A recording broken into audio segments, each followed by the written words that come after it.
कमाल है, संजीव ने तो हमें बताया ही नहीं कि उसकी पसंद इतनी अच्छी है। भाई चोपड़ा, हमें ताज्जुब इस बात का हो रहा है कि इतने दिन हो गए तुमने हमें बताया नहीं कि रितु और संजीव एक दूसरे को पसंद करते हैं। संजीव की खुशी के आगे हमारी कोई खुशी नहीं है। हमारी तो कोई औलाद है नहीं, वही हमारे लिए सब कुछ है। और चोपड़ा, तुम तो जानते हो ये सब कुछ संजीव का तो है, मैं तो सिर्फ एक केयर टेकर हूं। बड़े भैया की वसीयत के मुताबिक एक बार संजीव शादी कर ले तो सारी जायदाद उसकी हो जाएगी और मैं ये जिम्मेदारी से चिंता मुक्त हो जाऊंगा। Hi uncle. Hi aunty. Hello बेटा। ओ हाय रितु। हाय। भाई किसकी शादी की बात चल रही थी ये? तुम्हारी और किसकी? व्हाट?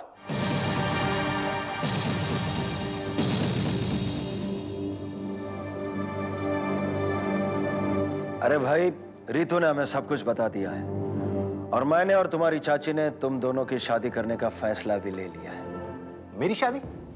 What nonsense. आप अच्छी तरह जानते हैं कि मैं शादी करके अपनी आजादी का गला नहीं घोट सकता। संजीव, ये तुम क्या कह रहे हो? तुम्ही तो कहा था कि तुम मुझसे प्यार करते हो। वो तो मैं हर लड़की से कहता हूं। देखो रितु, प्यार करना एक अलग बात है और शादी करना एक अलग बात है। संजीव, कान खोलकर सुन लो, अगर तुम रितु से शादी नहीं करोगे तो इस प्रॉपर्टी में से तुम्हें एक फूटी कौड़ी तक नहीं मिलेगी। अंकल, ये प्रॉपर्टी भी मेरी है और ये जिंदगी भी मेरी है, जिसका फैसला आप करना चाहते हैं। और अपनी दौलत और अपनी प्रॉपर्टी, अपनी आजादी किस तरह हासिल करनी है मैं बहुत अच्छी तरह जानता हूं।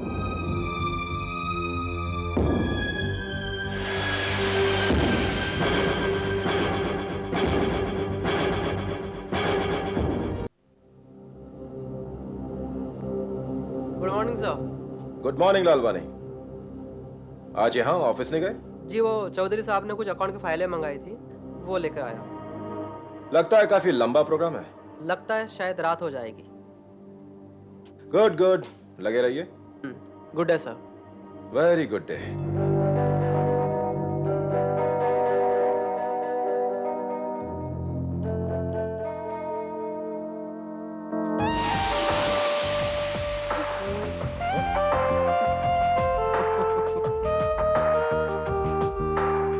वैसे तुम बड़े कमीने हो।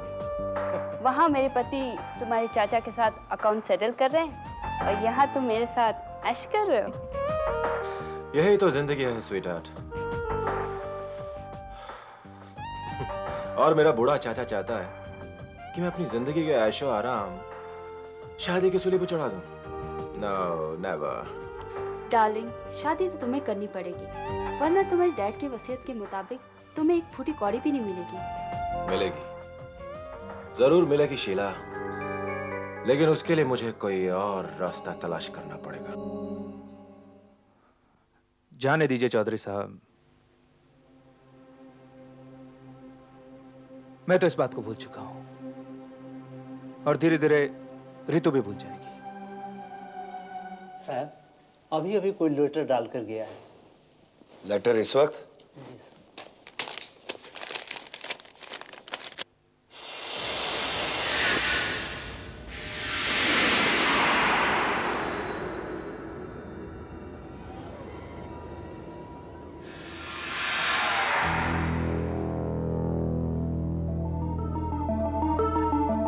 क्या हुआ चौधरी साहब? पढ़ो। रंजीत चौधरी, आज से उल्टी गिनती शुरू कर दो। तुम्हारी जिंदगी और मौत में सिर्फ 5 दिन का फासला रह गया है। आज से 5वां दिन तुम्हारी जिंदगी का आखिरी दिन होगा। हे भगवान, किसने भेजा और किसने लिखा है ये? आज उस बुढ़े को धमकी मिली तो हालत खराब हो गई उसकी। बेचारे ने घर से निकलना बंद कर दिया। देखना, कल की धमकी के बाद ये शहर तो क्या देश छोड़ के भाग जाएगा वो। फिर तो तुम्हारी ऐश ही ऐश है। हाँ वो तो है डार्लिंग, पर कभी कभी सोचता हूँ कि अगर तुम्हारे इस लल्लू पति लालवानी को हमारे बारे में पता चल गया तो।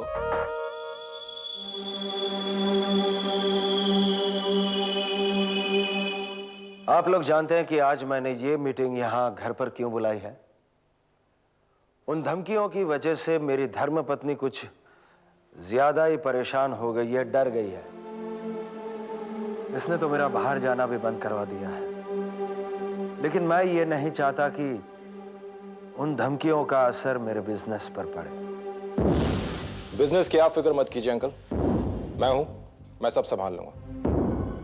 बेटा संजीव, अगर तुम इतने जिम्मेदार होते तो मुझे परेशानी कहाँ थी? देखिए, आप संजीव को एक मौका देकर तो देखिए। मुझे पूरा यकीन है कि वो बहुत जल्दी हैंडल कर पाएगा। लेकिन अनुराधा, ये क्या हुआ? ये बत्ती कैसे चली गई? मैं देखता हूँ सर। मैं टॉर्च लेकर आती हूँ। जल्दी से ले आओ।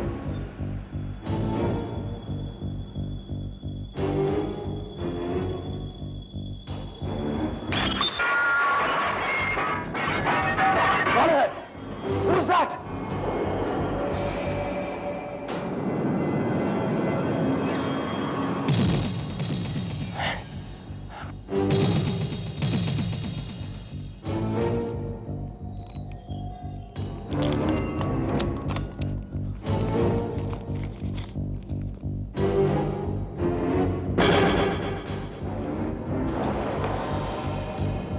रंजीत चौधरी, आज से उल्टी गिनती शुरू कर दो। तुम्हारी जिंदगी और मौत में सिर्फ 2 दिन का फासला रह गया है। आज से दूसरे दिन तुम्हारी जिंदगी का आखिरी दिन होगा। Damn it. Hello, you rascal! अरे फोन पर क्या धमकी देते हो? हिम्मत है तो सामने आओ ना। मुझे दीजिए ना, मुझे दीजिए। हेलो, हेलो, कौन है आप? आपको जितना पैसा चाहिए उतना लीजिए, मगर मेरी पति की जान को छोड़ दीजिए। प्लीज, मैं आपके हाथ जोड़ती हूँ। मुझे हेलो।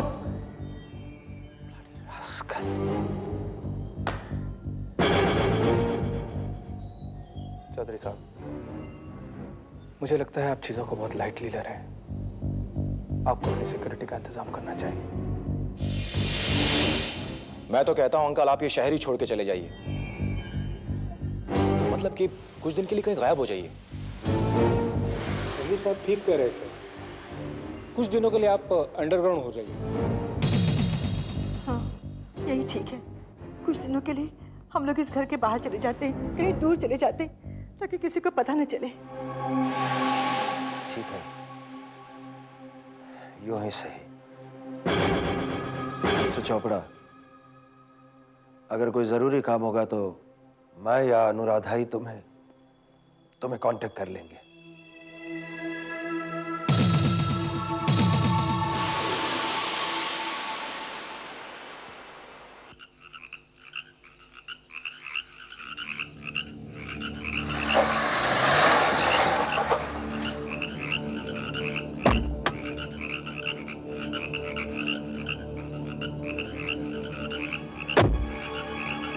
नमस्ते चोपड़ा साहब। नमस्ते भाभी जी। आइए, बैठिए।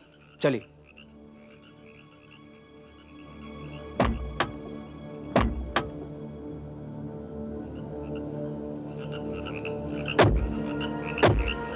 माफ कीजिए चोपड़ा साहब, हम नहीं चाहते किसी को पता चले कि हम लोग कहाँ छुपे हुए हैं। आपको ये पट्टी अपनी आंखों पर बांधनी पड़ेगी। ठीक बात है भाभी जी, जान बचाने के लिए जितनी एहतियात बरती जाए उतना अच्छा है।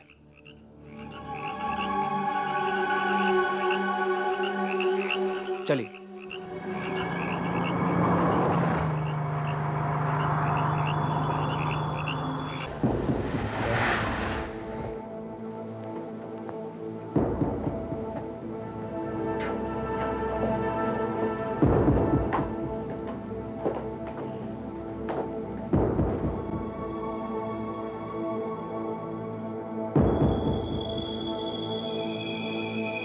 गुड इवनिंग चोपड़ा साहब।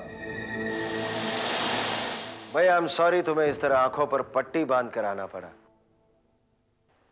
कोई बात नहीं सर, मैं समझता हूँ। अनु, इनके लिए चाय ले आना और रात का खाना भी यहीं खाएंगे। नहीं ठीक है, क्यों? मैं लाती हूँ। प्लीज बैठिए। चोपड़ा साहब, मैंने आपको एक खास काम के लिए यहां बुलाया है।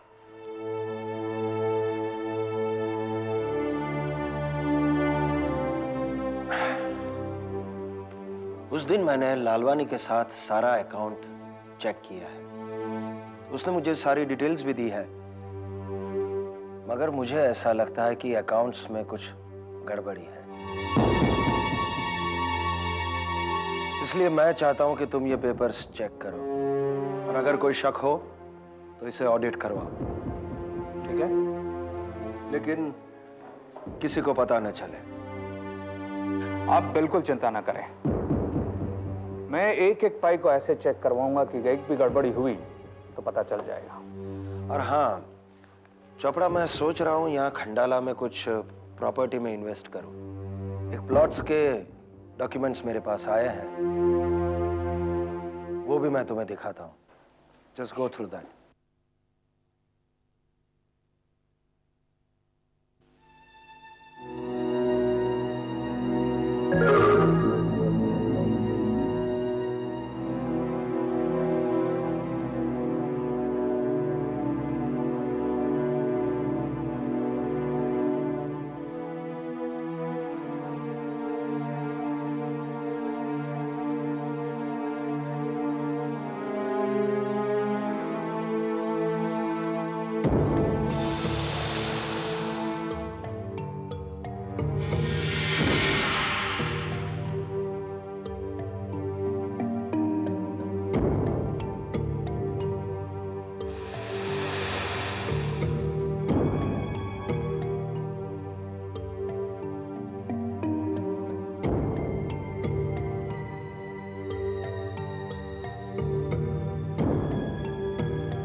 अच्छा ये बताइए, रितु बिटिया कैसी है? रितु बिटिया अब तो ठीक है, लेकिन बहुत गुमसुम रहती है। लेकिन मुझे पूरा यकीन है कि वो धीरे धीरे सब कुछ ठीक हो जाएगा। Chopra, yes sir. ये रहे वो प्रॉपर्टी के डॉक्यूमेंट्स। टाइटल क्लियर है कि नहीं वो देख लेना। और ये है पावर ऑफ अटॉर्नी संजीव के नाम। Power of attorney?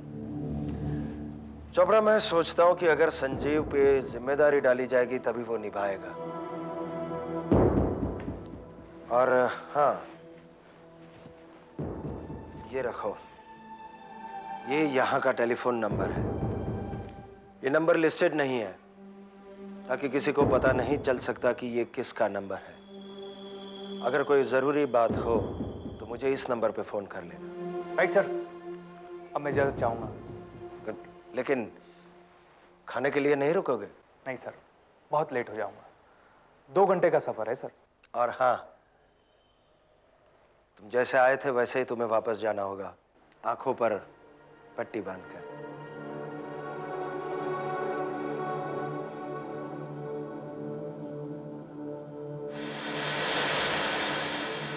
संजू साहब, आज क्या खाना बनाऊं?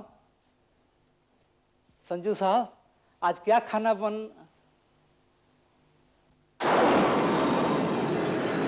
खून!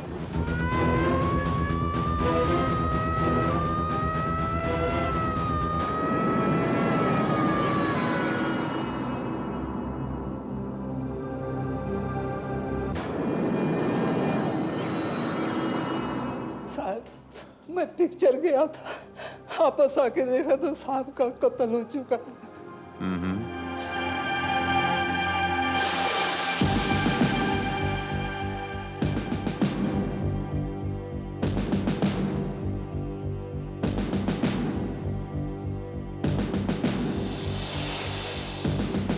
ये तो कोई लेडीज चेन लगती है, तुम्हारे साहब की तो नहीं हो सकती। ये चैन तो पहले मैंने कभी नहीं देखा साहब। श्रीवास्तव सर, पता लगा ये मैं किसका है। घर के बाकी के लोग कहाँ हैं? साहब, बड़े साहब को रोज धमकियां आती थी, इसीलिए वो अंडरग्राउंड हो गए और मुझे कुछ पता नहीं साहब।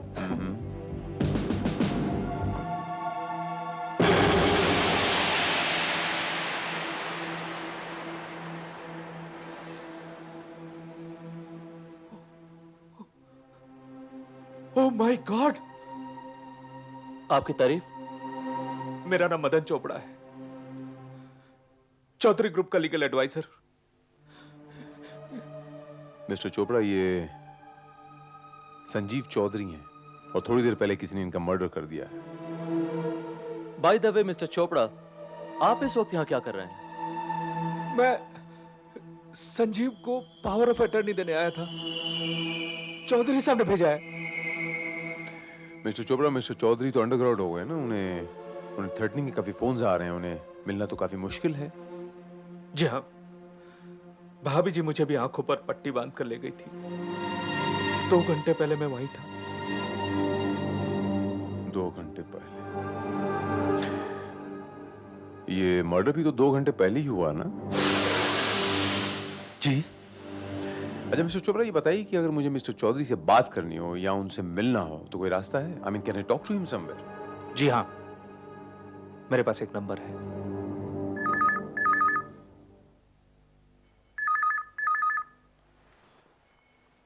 हेलो। हेलो, चौधरी साहब, मैं चोपड़ा बोल रहा हूँ। हाँ चोपड़ा साहब, कहिए। अब मुझे ये बताइए, संजीव को आपने वो पावर ऑफ अटॉर्नी के पेपर्स दे दिए? सर, वो क्या हुआ कि... 1 मिनट मिस्टर चोपड़ा, मैं बात करता हूँ। मिस्टर चौधरी, मेरा नाम इंस्पेक्टर भारत है। I am from crime branch. Inspector Bharat, कहिए। मैंने ये फोन आपको इसलिए किया है क्योंकि यहाँ आपके घर में आपके भतीजे मिस्टर संजीव चौधरी का किसी ने खून कर दिया है। What? ये कैसे हो सकता है? कब हुआ ये? I don't know, अभी तक कुछ पता नहीं चला। My God, जान तो मेरी खतरे में थी और ये... Without your cooperation, I think मैं ये केस सॉल्व नहीं कर पाऊंगा। So in that केस मैं आपको मिलना चाहूंगा सर। इंस्पेक्टर, आप कल सुबह खंडाला चेक पोस्ट तक आ जाइए। वहां से मेरी वाइफ अनुराधा आपको मेरे बंगले तक ले आएगी। और हाँ, मिस्टर चोपड़ा को भी साथ लाइएगा, मुझे उन्हें कुछ जरूरी पेपर्स देने हैं। श्योर।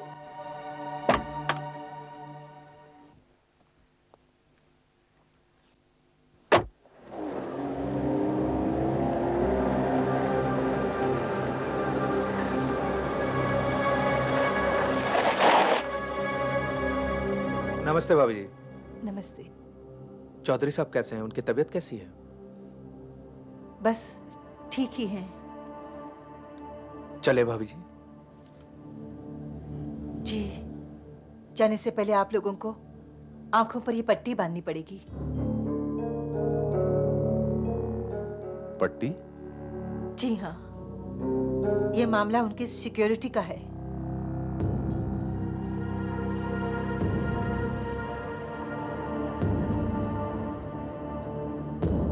अब आप लोग पट्टी खोल सकते हैं।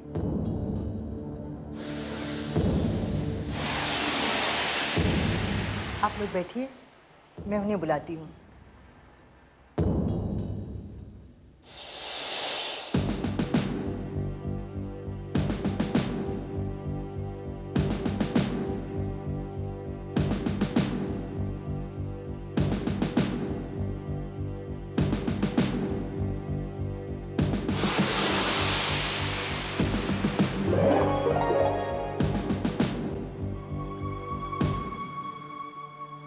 Welcome inspector Bharat. माफ कीजिएगा, इस तरह आंखों पर पट्टी बांधकर आपको यहां लाना पड़ा, पर क्या करें, सर पर धमकी की तलवार लटक रही है। कितनी अजीब बात है ना चौधरी साहब। धमकी की तलवार आपके सर पे लटक रही थी और एक्चुअल तलवार आपके भतीजे पे चल गई, यानी कि खून उसका हो गया। काश हमें पता होता कि उसकी जान को भी खतरा है तो हम लोग उसे यहाँ ले आते, मगर एक बात बताइए, ये करोड़ों अरबों रुपए की प्रॉपर्टी का इकलौता वारिस संजीव चौधरी था ना? हाँ, नहीं हो सकता था। भाई साहब की वसीयत के मुताबिक शादी के बाद ये सारी प्रॉपर्टी संजीव की हो जाती, लेकिन वो शादी करने को भी तैयार नहीं था।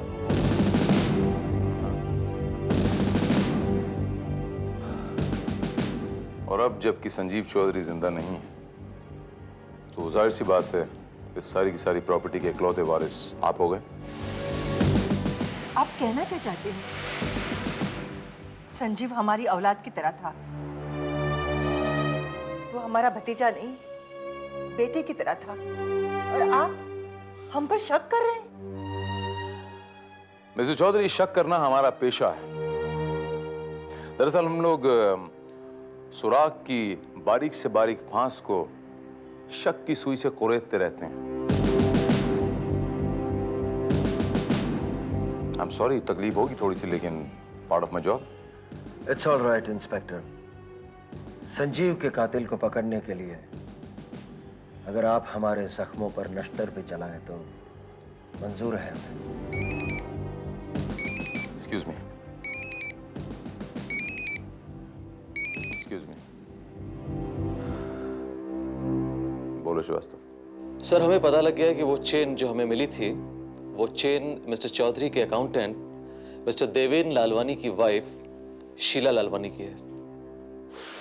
शीला लालवानी?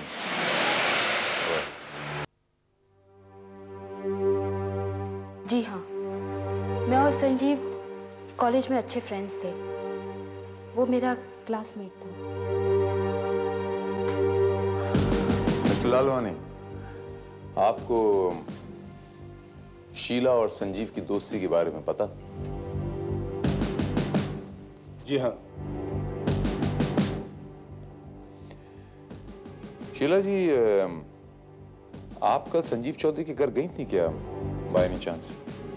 जी नहीं, कभी नहीं। अगर आप उसके घर नहीं गई थी तो फिर ये चेन उसके बिस्तर से बरामद कैसे हुई?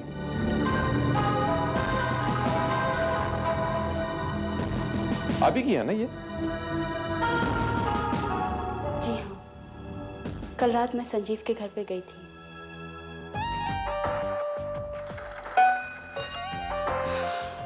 साढ़े 8 बज गए, बहुत देर हो गई, अब मुझे चलना चाहिए। कम ऑन, इतनी भी क्या जल्दी है?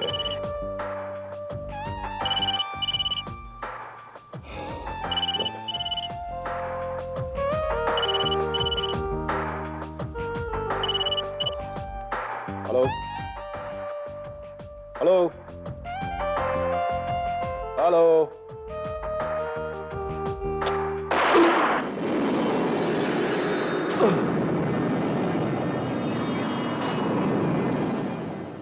संजीव की लाश देखकर मैं घबरा गई थी। संजीव की लाश के पास मेरा पाया जाना मेरी बदनामी का कारण बन सकता था, इसलिए मैं वहां से चली आई। उस वक्त आप मिस्टर लालवानी कहाँ थे? उस वक्त यानी कि 8:30 बजे मैं ऑफिस में था। काम का लोड कुछ ज्यादा था और यस, आई नो। यानी संजीव को गोली बाहर से मारी गई थी, संजीव के बंगले के सामने वाले बंगले से।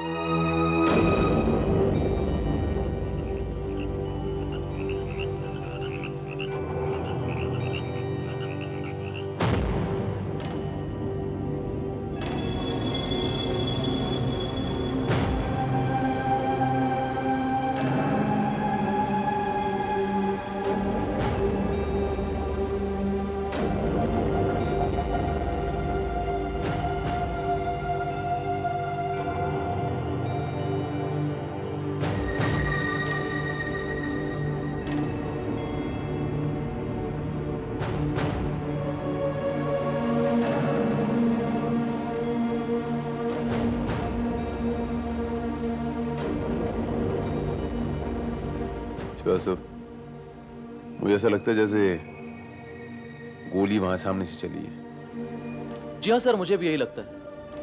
खिड़की यहाँ से बिल्कुल साफ नजर आ रही है।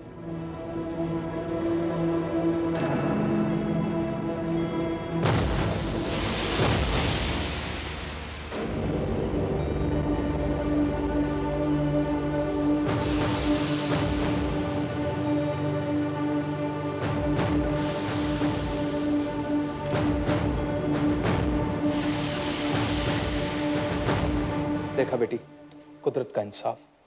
उसने तेरे प्यार की हत्या की, तेरे विश्वास की हत्या की, और किसी ने उसकी हत्या कर दी। बड़ी आसान मौत मर गया वो। तड़प तड़प के मरता तो और भी अच्छा होता। बड़ी नफरत करती हैं आप मिस्टर संजीव चौधरी से। इतनी नफरत अच्छी नहीं होती। ओह, इंस्पेक्टर भारत, कुछ पता चला किसने हत्या की है उसकी? अभी तक तो पता नहीं चला मिस्टर चोपड़ा, लेकिन बहुत जल्द पता चल जाएगा।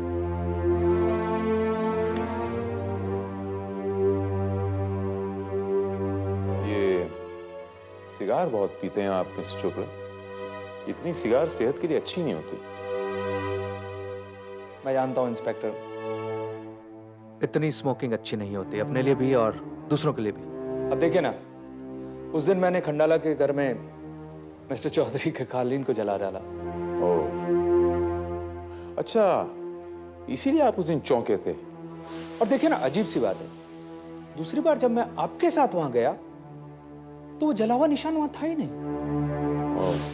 और एक और अजीब बात, जब मैं भाभी जी के साथ वहां गया था तो मैं सीढ़ियां उतरा था, और दूसरी बार जब मैं आपके साथ गया तो वहां सीढ़ियां नहीं थी।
हेलो।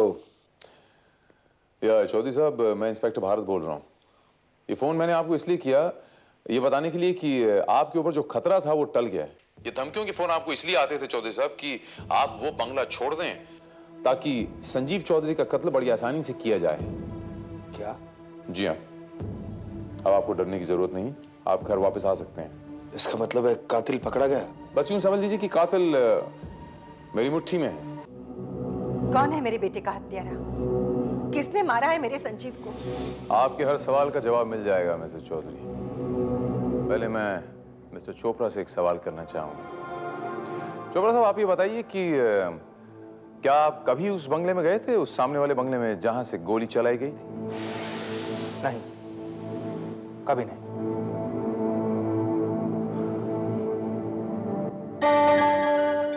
अगर आप वहां नहीं गए थे मिस्टर चोपड़ा, तो फिर ये सिगार का टुकड़ा वहां पर कैसे पहुंचा? टुकड़े का वहां मिलना ये साबित करता है मिस्टर चोपड़ा कि आप वहां गए थे। ये आप क्या कह रहे हैं इंस्पेक्टर? चोपड़ा ऐसा नहीं कर सकता। और वैसे भी आपने बताया कि कत्ल तकरीबन 8:30 के आसपास हुआ था, तो 8 बजे से लेकर 9 बजे तक चोपड़ा तो मेरे साथ था खंडाला के बंगलों पर। किसी के फेवर में गवाही देने का यही तो फायदा होता है चौधरी साहब, कि अपनी गवाही खुद तैयार हो जाती है। ये गवाही जानबूझकर तैयार की गई थी ताकि पुलिस गुमराह हो जाए।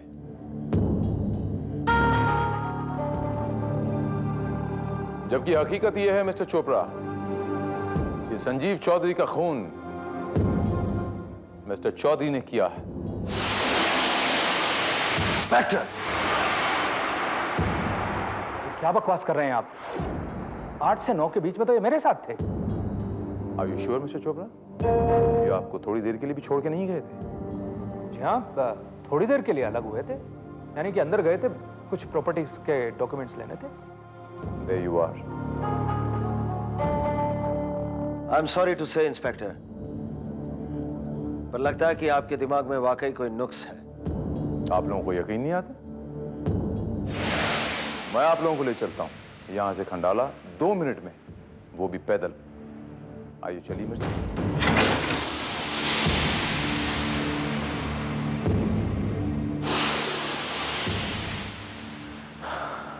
ये है वो रास्ता जो हमें 2 मिनट में खंडाला वाले बंगले तक पहुंचाएगा।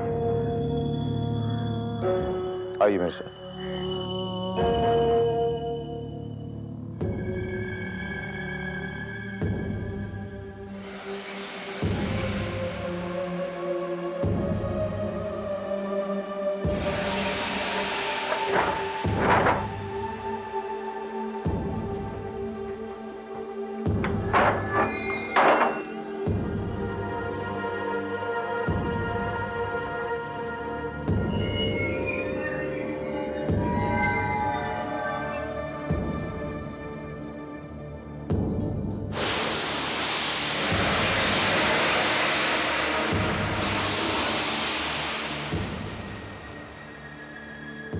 कहिए मिस्टर चौधरी, ये वही बंगला है ना, आपके खंडाला वाला बंगला?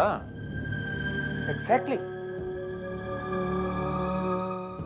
ये वही बंगला है इंस्पेक्टर भारत, जहां हम लोग आए थे। नहीं चोपड़ा साहब, ये वो बंगला नहीं है जहां हम आए थे। ये वो बंगला है जहां आप आए थे कत्ल वाली रात। और ये बंगला खंडाला में नहीं, बॉम्बे में है।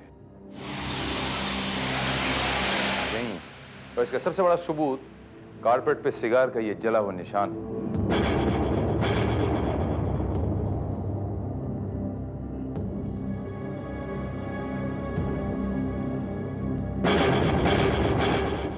जी हाँ, ये तो वही निशान है।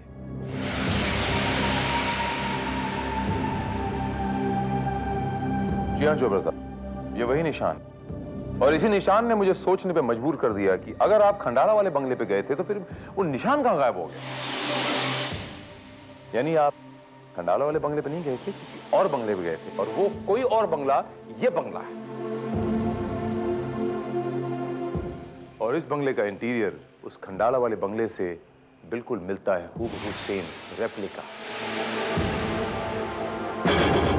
लेकिन जब मैं यहां पर आया तो पूरी की पूरी कहानी बिल्कुल साफ हो गई। पता नहीं इंस्पेक्टर आप क्या कह रहे हैं, मेरी तो कुछ समझ में नहीं आ रहा। मैं आपको समझाता हूं चौधरी साहब।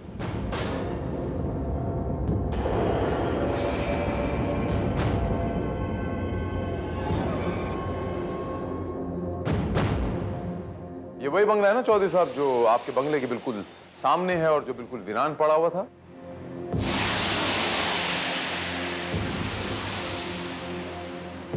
और इस बंगले को आपने उस खंडाला वाले बंगले की तरह अंदर से हूबहू वैसे डिजाइन कर दिया। यहां तक ये टेबल देखिए, इस पर ये पूरा सामान पड़ा हुआ देखिए, एग्जैक्टली द सेम।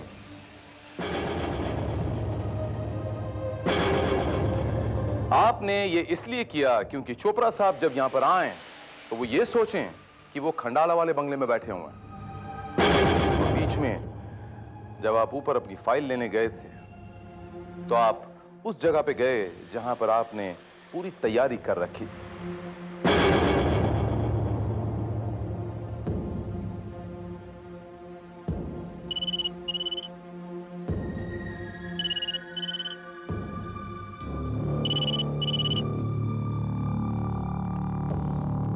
हेलो,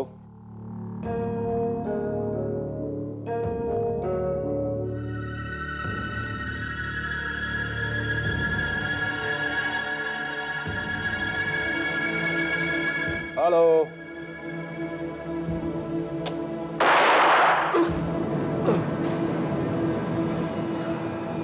पूरे खेल में आपका साथ दिया आपकी धर्मपत्नी ने, अनुराधा देवी, जो चोपड़ा साहब को आंखों पे पट्टी बांध के 2 घंटे तक बॉम्बे शहर की सैर कराती नहीं।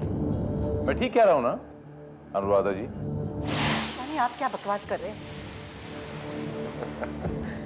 इंस्पेक्टर, 2 बंगलों के इंटीरियर्स, अंदरूनी सजावट एक जैसी होने से यह तो साबित नहीं होता कि कत्ल मैंने किया है। चौधरी साहब, मेरा नाम इंस्पेक्टर भारत है और मैं जब कभी भी बात करता हूं तो सबूतों के बलबूते पे करता हूं। मेरे पास पक्का सबूत है, वो गन जिससे संजीव चौधरी का कत्ल हुआ और जिस पर आपके उंगलियों के निशान हैं और जो आपके इस बंगले से बरामद हुई है। श्रीवास्तव,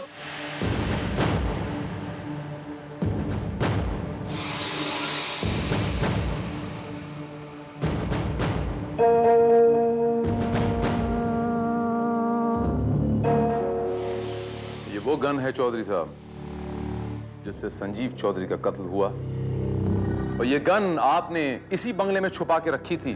नॉनसेंस! मैंने आज तक ऐसे कोई गन ही नहीं देखी। झूठ बोल रहे हैं आप मिस्टर चौधरी, you're lying। हमारे पास और भी तरीके हैं सच उगलवाने के। ओके,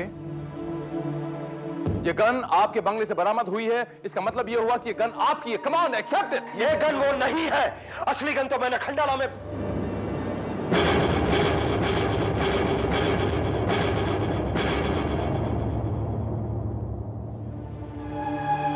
ऑलराइट, खंडाला वाले बंगले में तो खंडाला वाले बंगले में ही सही, वहीं से बरामद कर लेते हैं।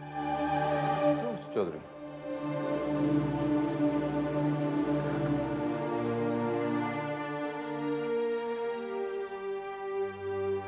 चौधरी साहब, अपने भतीजे की जान लेने की सजा तो तुम्हें कानून और अदालत यहां दे देगी, लेकिन किसी का हक छीनने की सजा तुम्हें ऊपर वाली अदालत देगी, जहां एक दिन सबको पेश होना है।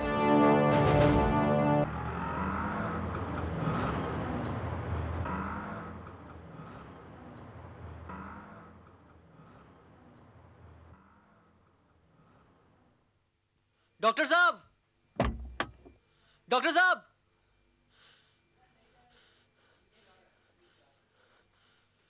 डॉक्टर साहब, डॉक्टर साहब, डॉक्टर साहब, 1 मिनट। शैलेंद्र, इस वक्त मैं बहुत जल्दी में हूँ, बाद में बात करेंगे। डॉक्टर साहब, मेरा आपसे इस वक्त बात करना बहुत जरूरी है। आई एम सॉरी, बाद में बात करना और फोन करके आना। मैंने आपसे इतना कांटेक्ट करने की कोशिश की, आप मेरा फोन भी रिसीव नहीं करते 1 महीने से। मैं आपके क्लिनिक में भी आता हूँ तो आप पेशेंट्स के साथ बिजी होते हैं। देखो शैलेंद्र, इस वक्त मैं इमरजेंसी केस को अटेंड करने के लिए जा रहा हूँ। You come and meet me some other time. Please give me 5 minutes. Doctor साहब, डॉक्टर साहब, प्लीज 5 मिनट्स। डॉक्टर साहब,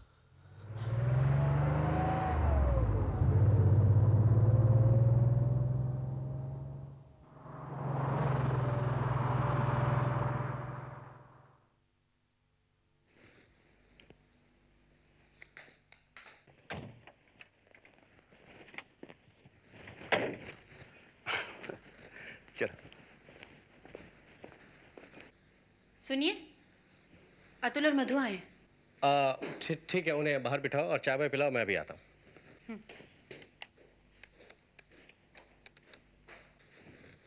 मिस्टर डालमिया, डॉक्टर पाठक है। कैसी तबीयत है आपकी? ओके, जी हाँ, ये बात तो है, इस दवाई की रिएक्शन में थोड़ा सा वक्त तो लगेगा, लेकिन इसके साइड इफेक्ट कुछ नहीं है।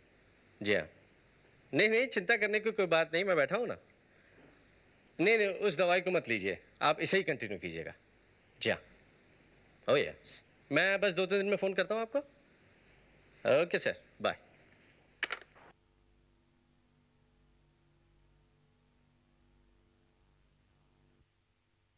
बस बस।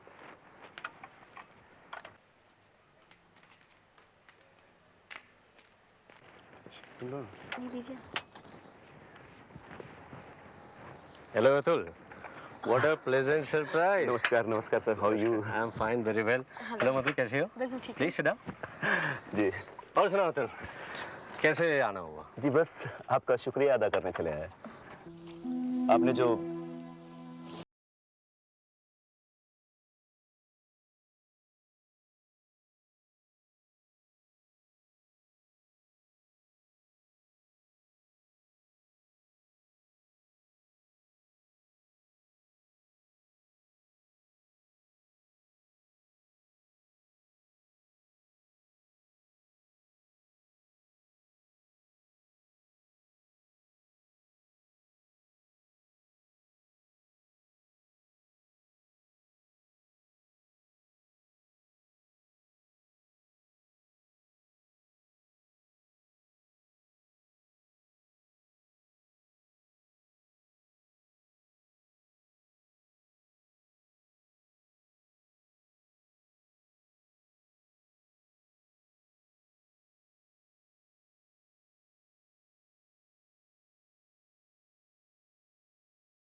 always remember one thing. Think positive. It'll help you. और आइंदा ये आत्महत्या जैसे निराशाजनक ख्याल कभी भी अपने दिमाग में लाने की कोशिश मत करना, ओके? क्योंकि अगर जिंदगी में टूटन है, बिखराव है, निराशा है, तो हर पल एक नई उम्मीद है, हर पल एक नई आशा है। Yes, there's always a hope.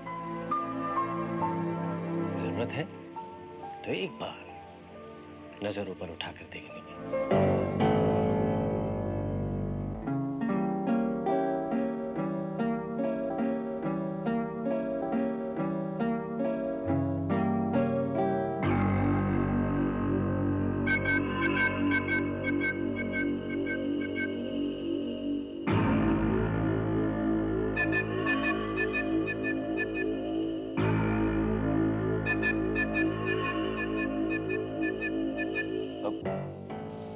Friday को हमारी शादी की सालगिरह है।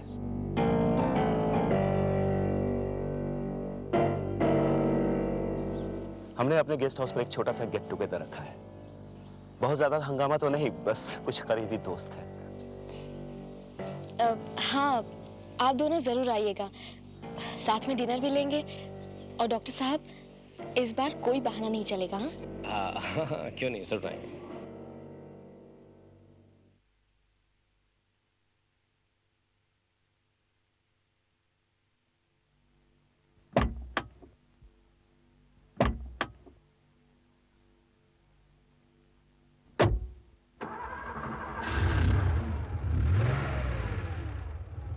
बड़ी किस्मत वाली है मधु।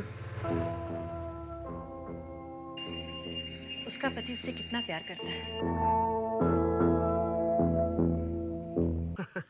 नहीं यार नहीं, कल शाम को पॉसिबल नहीं हो पाएगा।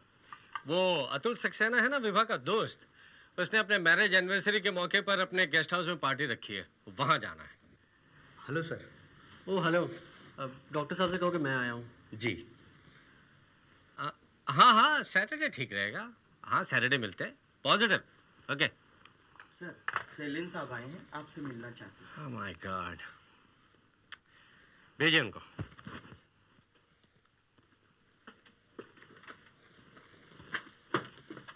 Hello mister Pathak. Oh Shailendra, I am really very sorry. मुझे एक जरूरी मीटिंग में जाना है। तुम एक काम करो ना, कल शाम मुझे घर पे फोन करना, हम लोग आराम से घर पे बैठ के बात करेंगे। Okay, bye. डॉक्टर पाठक, मुझे आपसे सिर्फ 5 मिनट चाहिए। Please call me tomorrow. See you.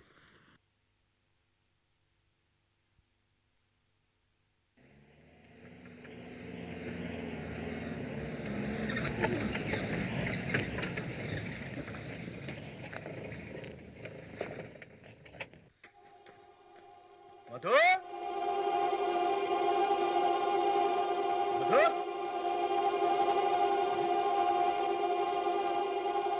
मधु?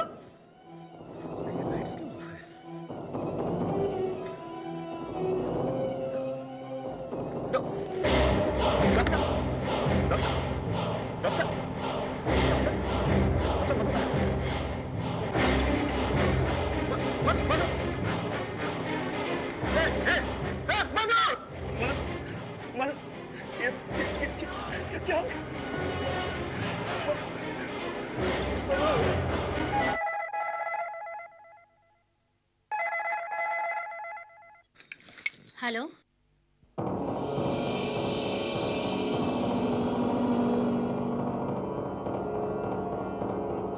क्या?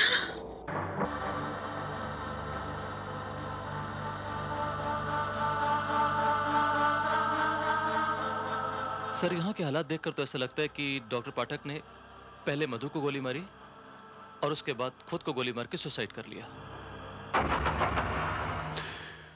नतीजों पे इतनी जल्दी जंप नहीं किया करते श्रीवास्तव। ओके, लाश को पोस्टमार्टम के लिए भेजने का बंदोबस्त करो। Okay. And wait for my orders. Okay sir.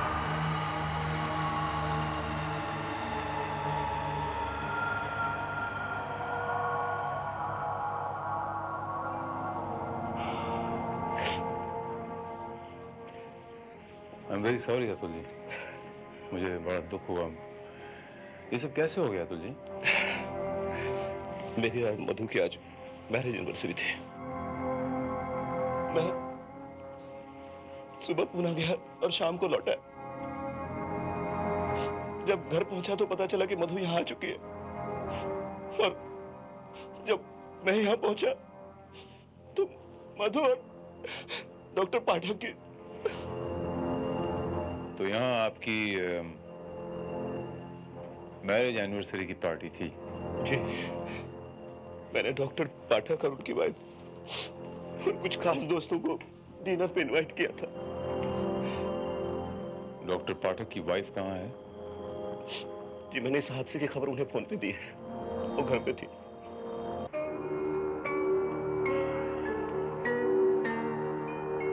वो उनके साथ क्यों नहीं आई Atul ji? I don't no.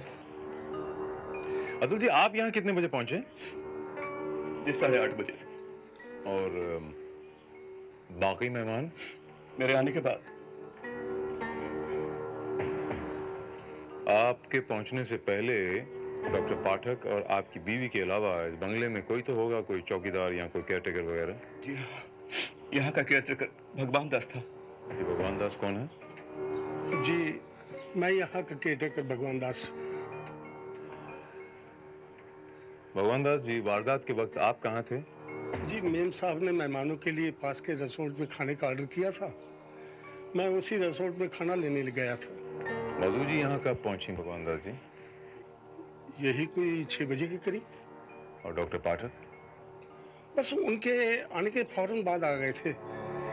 उनके आते ही मेम साहब ने मुझे खाना लेने के लिए बाहर भेज दिया और मैं बाहर चला गया।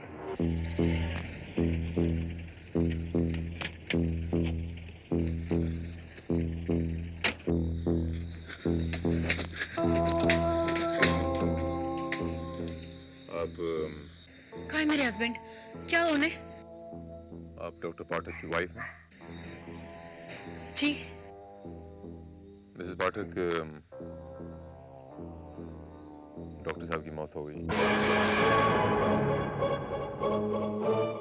उनकी बॉडी अंदर जाइए।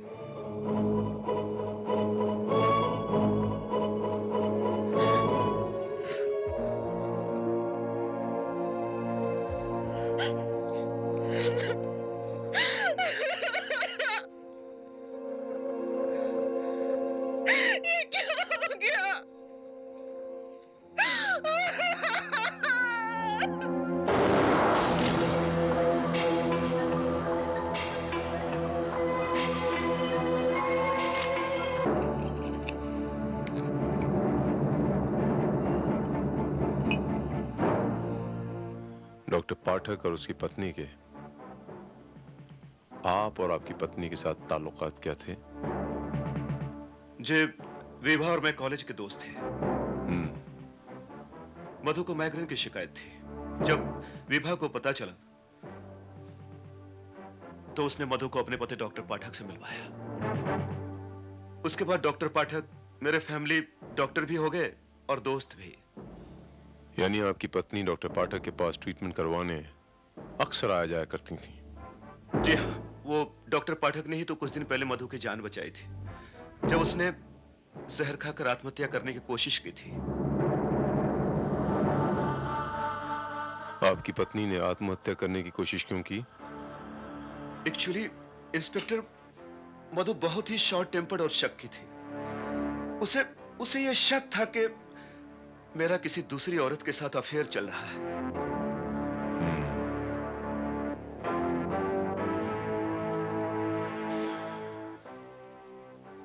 यानी आपकी शादीशुदा जिंदगी कुछ खुशहाल नहीं थी। आपके और आपकी पत्नी के बीच में कुछ मनमुटाव सा था। ऐसी कोई बात नहीं थी। माफ कीजिएगा, कहीं आपकी पत्नी को आपके और डॉक्टर की वाइफ के संबंधों के बारे में कुछ What? नहीं, ऐसा कुछ था मुझे नहीं लगता। और आपको आपकी पत्नी और डॉक्टर पाठक के बारे में कुछ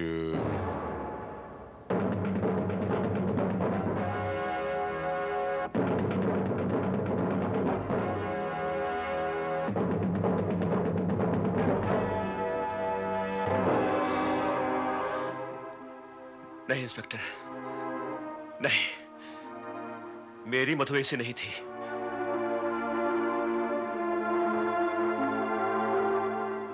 ताज्जुब है, जिन हालात में ये मर्डर्स हुए उसके बावजूद भी आपको शक नहीं है? नहीं इंस्पेक्टर, बिल्कुल नहीं। ये बात आप पूरे यकीन, पूरी ईमानदारी से कह रहे हैं या फिर?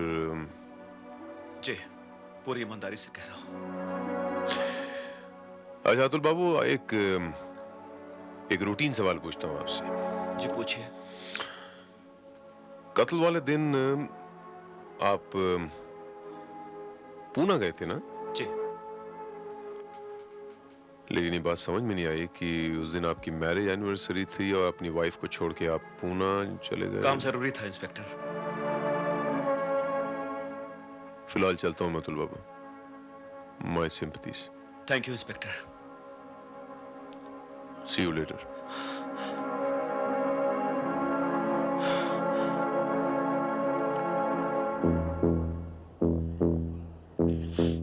जी हाँ, मैं और अतुल कॉलेज के जमाने से दोस्त थे।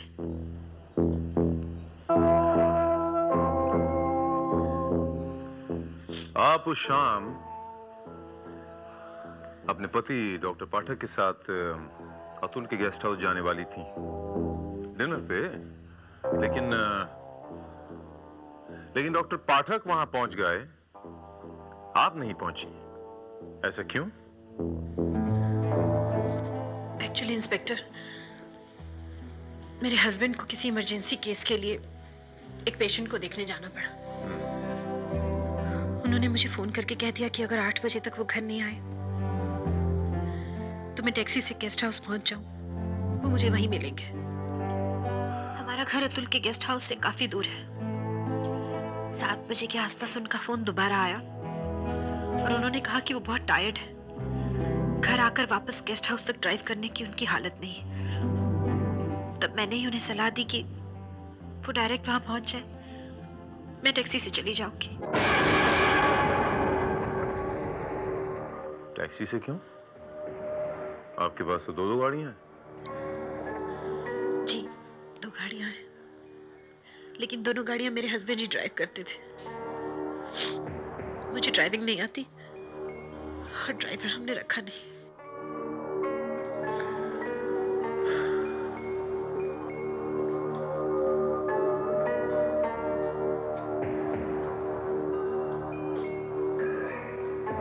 तो आपके मुताबिक आपके हस्बैंड डॉक्टर पाठक यूं इस तरह अकेले अतुल जी के गेस्ट हाउस में सबसे पहले पहुंच गए थे? जी। उसके बाद मैं घर से तैयार होकर निकल ही रही थी कि अतुल का फोन आया और विभा जी, मैं आपसे एक पर्सनल सवाल करना चाहता हूं। आपकी शादीशुदा जिंदगी कैसी थी? I mean, were you happily married couple? जी, हम दोनों एक दूसरे को चाहते थे, समझते थे, एक दूसरे पर विश्वास करते थे।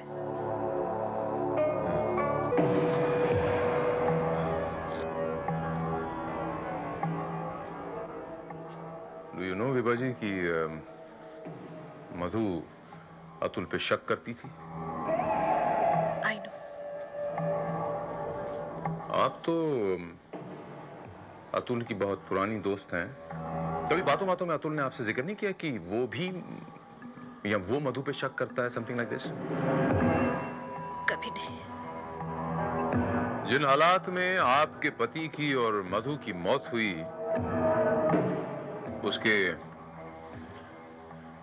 उसके बाद भी आपको अपने पति पे शक नहीं है? जी नहीं। ग्रेट।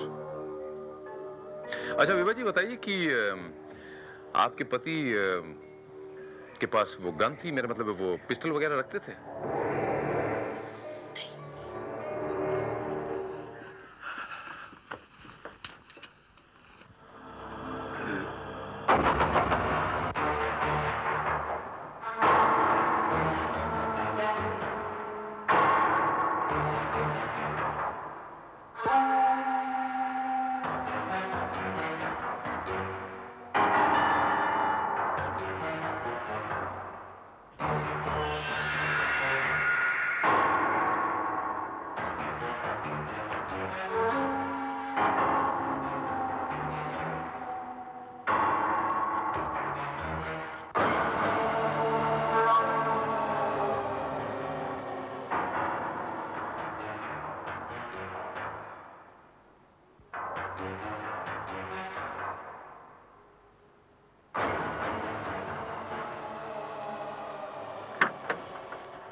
श्रीवास्तव,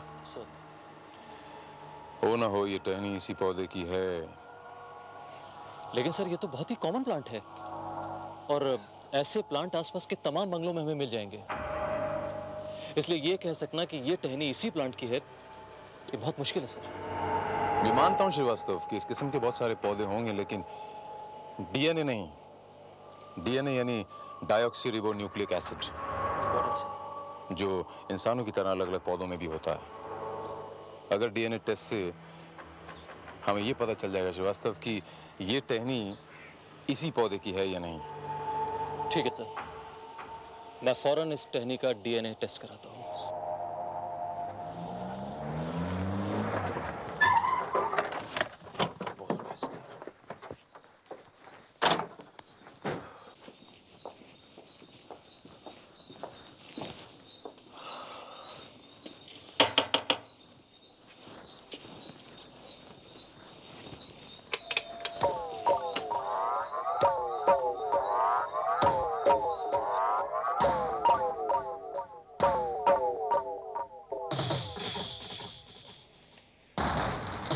इंस्पेक्टर, आप यहाँ पर क्या कर रहे हैं? जी वो मैं विभा से मिलने आया था। मेरा मतलब है भाभी जी से, कुछ जरूरी काम था। इंस्पेक्टर साहब, मैं अंदर आ सकता हूँ? आइए। Thank you.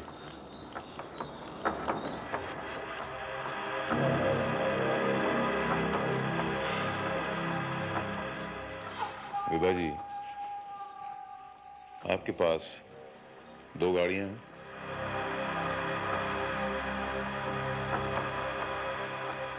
एक गाड़ी आपके हस्बैंड उस दिन गेस्ट हाउस में लेके गए थे और आप टैक्सी में गई थी।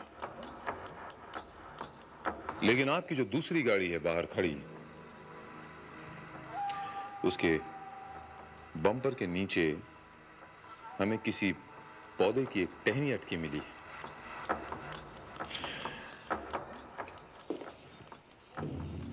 वो टहनी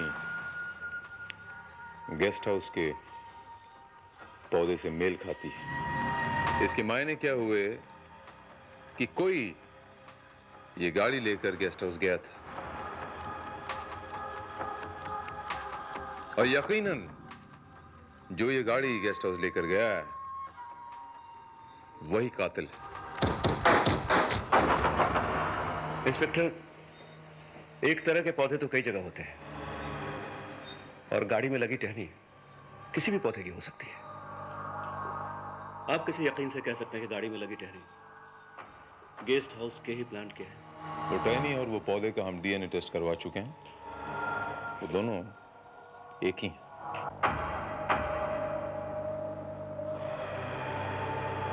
इसका मतलब ये हुआ कि वो गाड़ी गेस्ट हाउस गई थी। विभा जी, क्या वाकई आपको ड्राइविंग नहीं आती?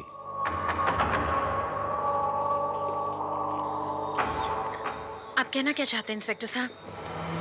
मैं झूठ बोल रही हूँ। इनफैक्ट दूसरी गाड़ी तो उस दिन तक गैरेज में थी। इंजन में कुछ प्रॉब्लम था। उसी शाम को आई जिस शाम ये हादसा हुआ। विभा जी, गाड़ी को गैराज से घर तक कौन लेके आया था? शैलेंद्र। ये शैलेंद्र कौन है? मेडिकल रिप्रेजेंटेटिव है। काफी सालों से उसका हमारे घर आना जाना है। उसी से कहकर मैंने गाड़ी गैरेज से मंगवाई थी। और उस दिन के बाद ये गाड़ी किसी ने इस्तेमाल की थी? जी नहीं, उसी दिन से बंद खड़ी है। किसी ने उसे छुआ भी नहीं। और मुझे यकीन है कि कातिल ने गेस्ट हाउस जाने आने के लिए इस गाड़ी का इस्तेमाल किया। विभा जी, मुझे वो शैलेंद्र का एड्रेस और टेलीफोन नंबर चाहिए। और हाँ, आपकी जरा वो उस गाड़ी की चाबियां देंगी, मुझे कुछ चेक करना है।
श्रीवास्तव, इस मिट्टी को और गेस्ट हाउस के लॉन की मिट्टी के सैंपल को लेबोरेटरी टेस्ट के लिए भेजो। मुझे रिपोर्ट इमीडिएटली चाहिए श्रीवास्तव। अगर गेस्ट हाउस के लॉन की मिट्टी इस मिट्टी से मैच करती है तो इसके मायने क्या हुए? जिस शख्स के जूते की हील का एक टुकड़ा है वही कातिल है। ओके। और इस सुराग के बाद वो शख्स मेरे हाथों से बच नहीं पाएगा।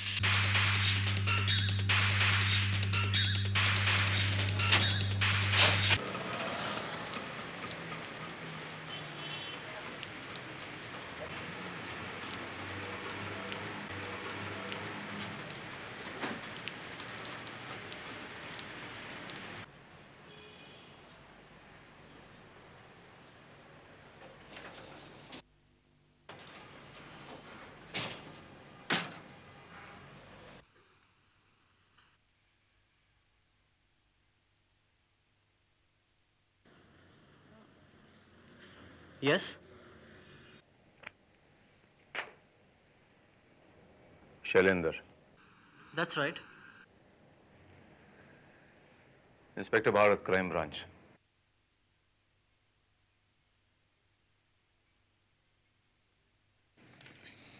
जी कहिए, मैं आपके लिए क्या कर सकता हूँ?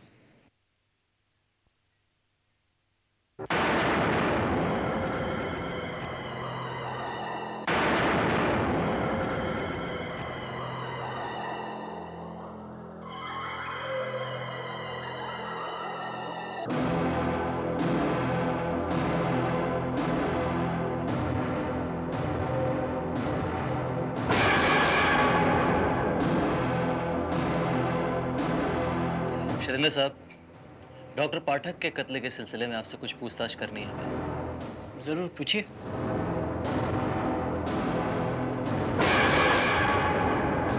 ये बताइए कि डॉक्टर पाठक के कत्ल वाले दिन उनकी कार को गैरेज से लेकर उनके घर तक आप ही गए थे?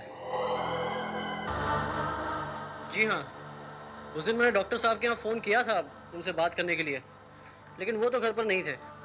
भाभी जी ने मुझसे कहा कि मैं जब भी उनके घर के पास किसी काम से आऊँ तो उनकी गाड़ी गराज से लेकर उनके घर पर छोड़ दूँ। गराज मेरे घर के पास ही है। उस शाम मुझे डॉक्टर के घर के पास कुछ काम था, इसलिए मैंने उनकी गाड़ी उनके घर छोड़ दी।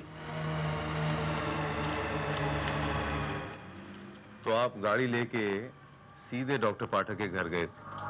जी हाँ। आपको अच्छी तरह याद है? मेरा ख्याल है बीच में आप कहीं और भी गए थे। जी नहीं, मैं कहीं नहीं गया था। आप झूठ बोल रहे हैं मिस्टर शैलेंद्र। You're lying। आप गाड़ी लेके सीधे डॉक्टर पाठक के घर नहीं, बल्कि रास्ते में मिस्टर अतुल सक्सेना के गेस्ट हाउस पे गए थे। मैं आपको कैसे यकीन दिलाऊं कि मैं वहां नहीं गया था?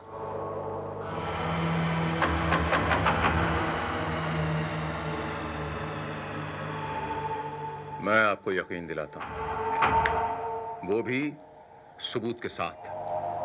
क्या सबूत है आपके पास? सबूत है आपके जूते की हील का वो छोटा सा टुकड़ा जो गायब है। एक मिनट।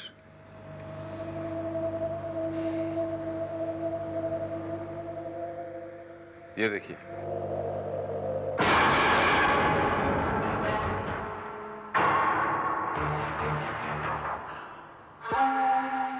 ये दोनों पैर गीले हैं ना?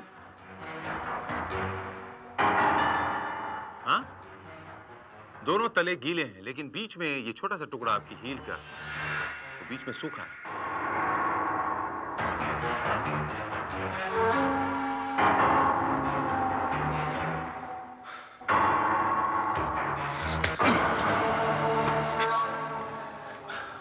ये आपकी हील का टुकड़ा गायब है।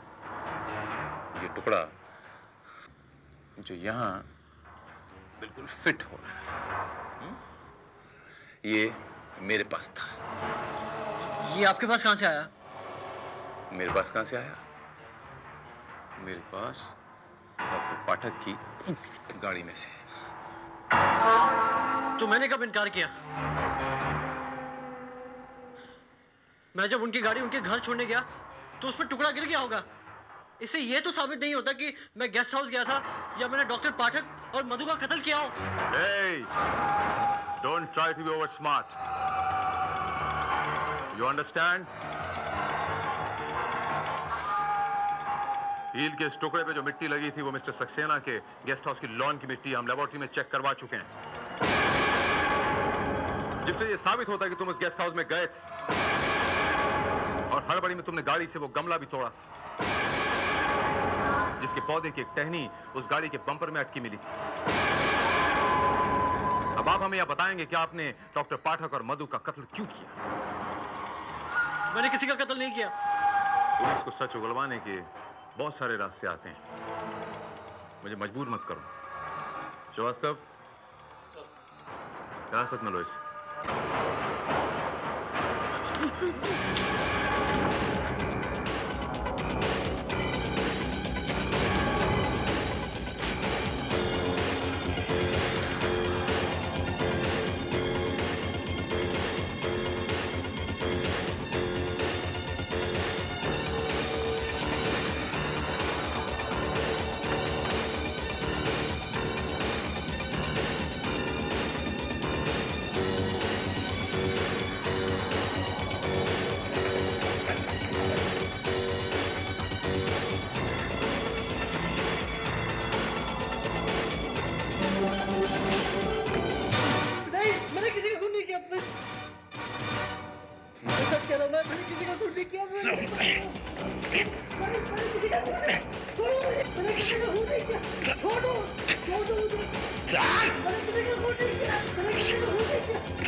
मैंने किसी का खून नहीं किया।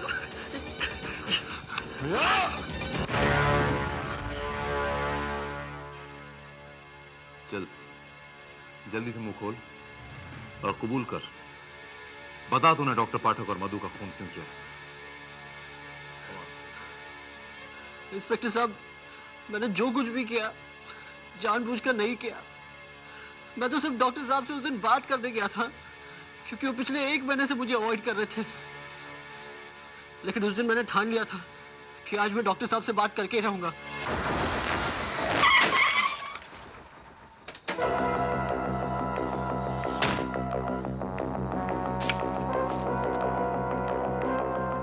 तुम यहाँ?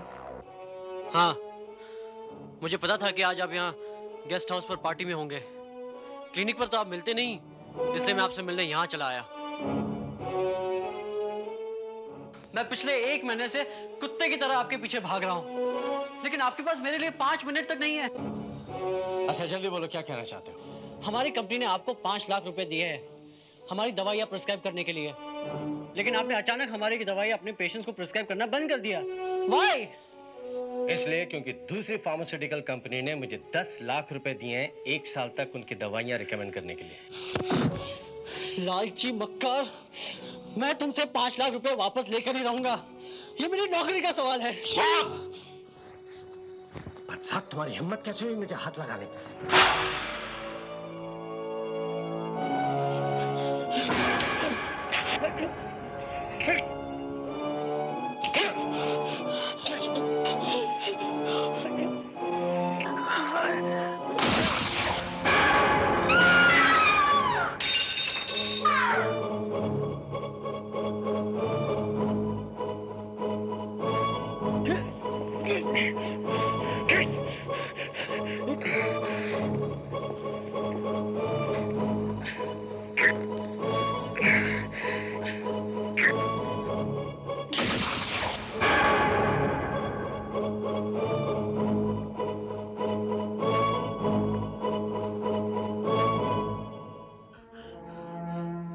मैं सच कह रहा हूं, मैंने पिस्तौल सिर्फ डॉक्टर साहब को डराने के लिए निकाली थी।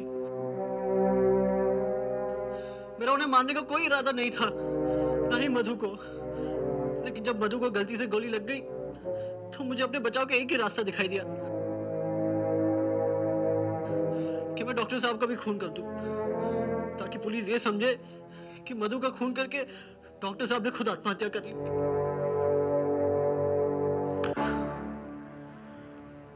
मगर अफसोस,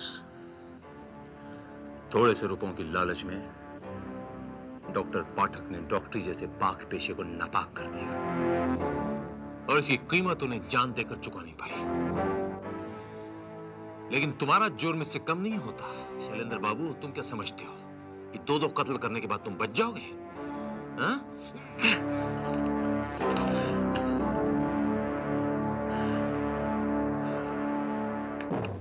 मुजरिम को पकड़ने के लिए जुर्म का कोई चश्मदीद गवाह होना जरूरी नहीं है शैलेंद्र बाबू। एक छोटा सा सुराग काफी होता है। And now you are under arrest.